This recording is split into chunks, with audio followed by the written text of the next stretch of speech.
So ayun, what's up sa inyong lahat? So for today's video, samahan nyo akong pa-change oil. Nandito tayo ngayon sa Simar Extension sa San Joaquin. Parang yung last vlog ko lang about sa change oil. Nung last change oil ko sa Simar din yung, kasi doon sa harapan pa. Sarado pa nun to. So ngayon may karera tayong sinalihan, no? Ang karera na yun ay hindi karera ng motor o sakyan, kundi karera ng ulan. Kanina pa kumikidlat ng malakas. So I hope makarating tayo sa Motorcycle City Angeles bago mulahan. Pero dala ko naman yung aking kapote. Pero hassle lang kasing magsuot ng kapote. Tapos ang init pa. Ayun na. Hindi ko alam kung naririnig nyo. Ang schedule ko is 2 PM. Tapos 2:20 PM na. Na-misplace ko kasi yung voucher ko. Yung voucher kasi na yun is para libre yung maintenance. Yung yung service nila para libre. So meron pa akong dalawang voucher. Sayang naman yun. So hinanap ko muna yung voucher ko, kaya di ako agad nakaalis. So pasensya na sa hangin ng helmet. Ang init kasi pag sinara ko yung visor. Actually sa August pa dapat ang next change oil ko. Dapat 8,000 kilometers or 8 months. Nakaka 6 months pa lang ako, and ang odo ko is 6,300. Bakit?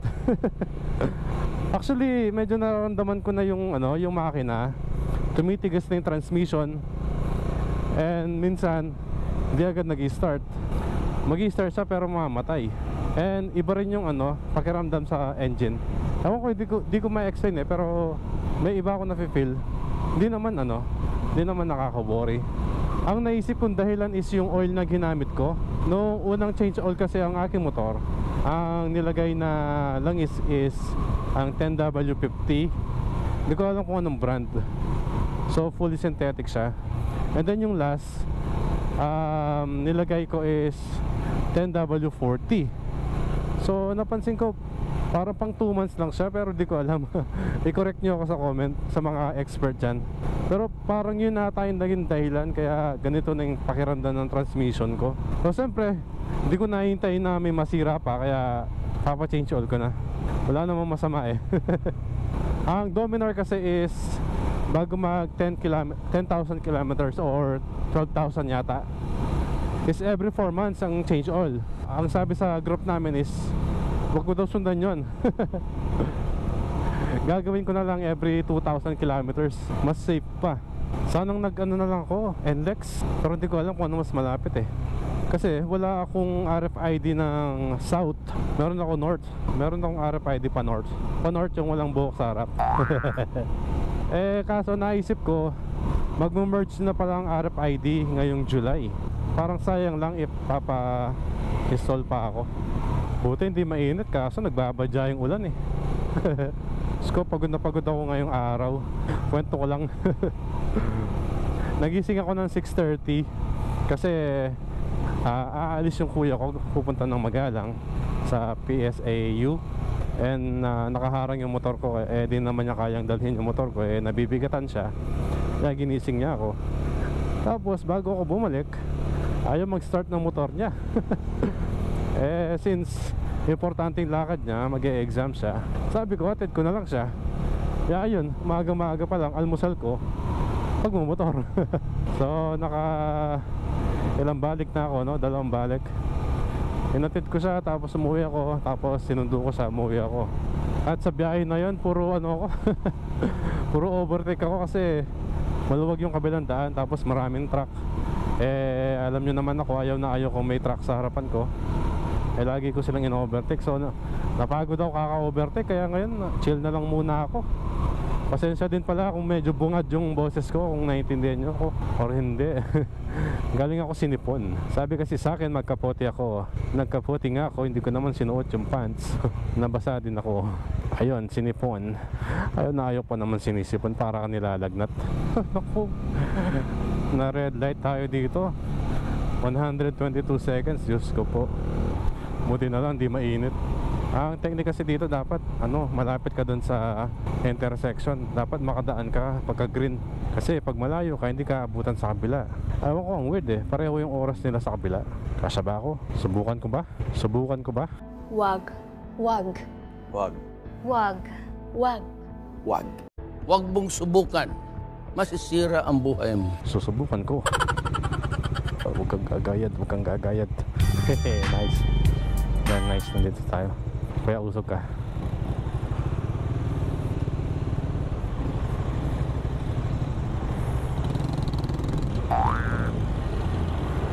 Yun, sana umabot sa kabila. Pares na parehas sila. Medyo mahirap ma-red light dito kasi medyo mahaba yung oras. 5. Yan, kaya naman. Umabot tayo. Nice. Yan, may araw na. Sana wag mo nang umulan. Pagaling na ako sa sipon. Okay, time check, 2:31. Dito tayo ngayon sa Astro, ang rotonda ng Balibago. Sana'y di traffic. Kasasabi ko lang, pero okay lang yan. Huwag tayong papadala sa traffic. Kailangan relax lang. Dito na tayo sa Pagcor. Pagcor! Parkour! Diyos ko, sana hindi traffic. Doon kasi sa may Robinsons, traffic lagi doon yung paakyat.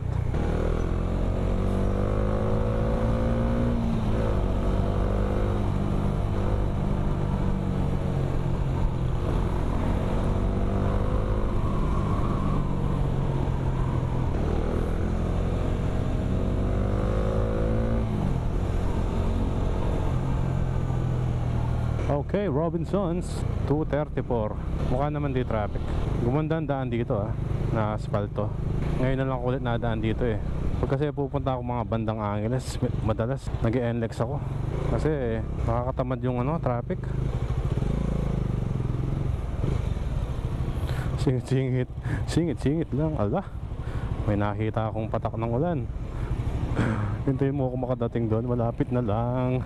Please lang, Almighty Lord. Malapit na ako. Hintayin mo na akong makapunta. Sundan natin yung Grab. Kasi mga ano na yan mga hustler yan pagdating sa singitan.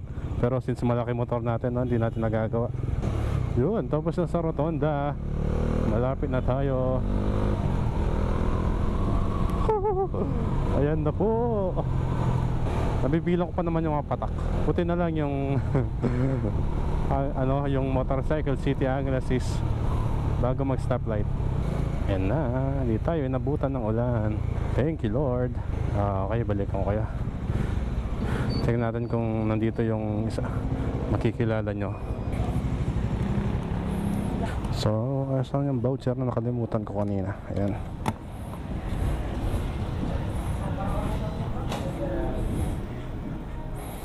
Soy.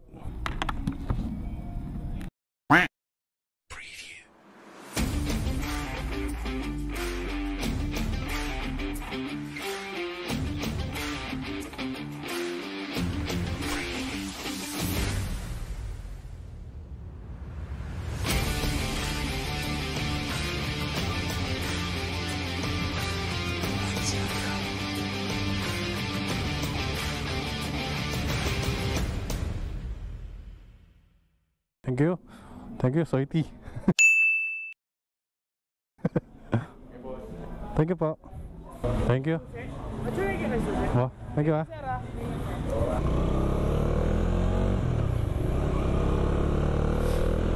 So ayun no. Tapos na tayong pa-change oil and kaya pala hirap yung aking transmission. Sabi nung mekaniko is mataas yung clutch ko. Which is agree naman ako no. So yun. At least nagpa-change oil na rin ako. And thank you nga pala sa Motorcycle City Angeles. At nakita nyo naman kung familiar sa inyo, isa sa mga nandoon, si Soy Timoto Vlog. Yan. Thank you Soy. Tsaka kay Sir Jao, yung nag-maintenance ng ating motor. So sobrang thank you po. So confident na naman ako magmaneho nito. Kaso yun lang, traffic. Pauwi na tayo. Di naman tayo nabutan ng ulan no. Ambon-ambon na lang. Hihinto na lang tayo pag medyo lumakas ang ulan. Ito na ang traffic ng Balibago. So dandahan lang tayo kasi maulan. Makaka-uwi din tayo. Pero parang lumalakas. Tansya-tansya na lang. At kailangan magkakapote. Manageable pa naman yung ulan, kaya okay lang. So ayun. Smooth na naman si Lumeng. Actually pangalan nito Domino. Hindi ako maisip. Gusto ko kasi medyo masculine. Sige po. Aro, ano kaya yun? Ambulansya.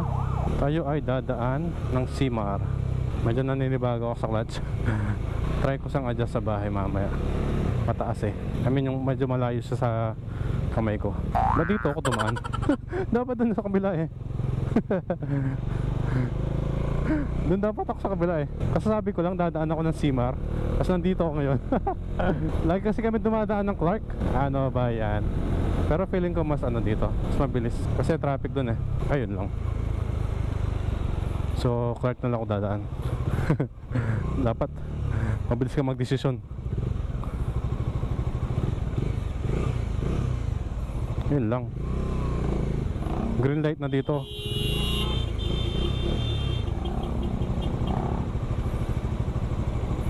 Yun lang oh, sayang. Kasi umaabante pa sila eh. Kung aabante kayo, aabante ako. Ang hirap kasi dito, walang traffic enforcer. Tapos wala din ang uhuli. Kaya ayun, lumalabag sila sa batas traffic oh. Kala nyo, di ako big bike eh. Mahina lang yung ulan. Pero since ano tayo, tumatakbo tayo, parang iniipon natin yung mga maliliit na patak kaya dumadami. Pero di naman ganun kalakas. Kasi kung malakas to, hindi ako nag-record ngayon. Hindi ko dala yung waterproof case ng aking GoPro. So since nasa Clark na rin tayo, idadaan ko na kayo dito. Sabi ko Simar ako eh, bigla-bigla nasa Clark ako. Hi. Sign na to, nakatapos ng biyahe na to, papahinga na ako. Nga pala guys no, kung malapit kayo sa Angeles no, gusto nyo magpa PMS, full service, ayun, marirecommend ko yung Motorcycle City Angeles no. Makikita nyo doon si Soity Motovlog. And then kung ang gusto nyo ng mga review ng mga motor, kung kayo naghahanap ng motor na para sa inyo, panoorin nyo si Soity Motovlog. Yan, i-review niya yung mga motor na nakakuha sa inyong mga mata at panlasa. Tingnan ko nga, pag nakastop dati hindi ako makapag-neutral eh. Yun, okay na, nakapag-neutral na ako. Tama nga si Sir Jow. Shoutout sa'yo sir. Yun, kaya sabi ko mura lang yung nila, yung service nila. So yun, share ko din na walang kinalaman yung langis na nilagay ko kung bakit tumigas yung transmission ko. So feeling ko dun sa nung nilagyan ko ng easy pull clutch yung motor ko, masyadong mataas yung clutch ko. At least may natututunan tayo. Ngayon sobrang okay na ng clutch ko, ay ng transmission ko. Mahal na ulit, mas smooth na, saka hindi matigas. Pero gagawin ko pa rin yung sinabi sa akin dun sa group, yung hindi ko nasusundan yung manual na before 12,000 odo, na every 4,000 kilometers yung, or 4 months yung change oil. Gagawin ko na siyang every 2 months para safe. Wala namang masama doon. Nagagamit na yung full length ng daliri ko ngayon sa clutch. Nakatandaan ko nga nung bago to, ganito yung clutch nya. Hindi ko na kasi alam eh. Ang dami mga pauwi oh. Alas 4, alas 5 yan yung mga busy dito sa Clark. Kasi yun ang majority schedule ng mga nagtatrabaho dito. Mga 7 to 4 at 8 to 5. Yun ang common schedule dito.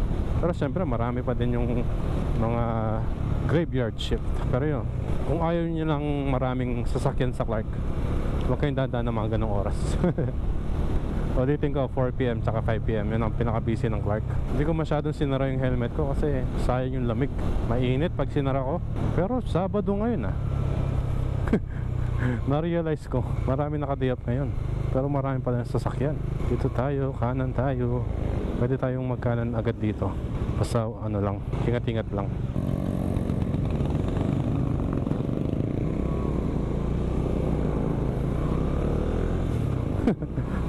Marangkada sila, sa ako hindi. Naka-neutral pala ako. So ayun.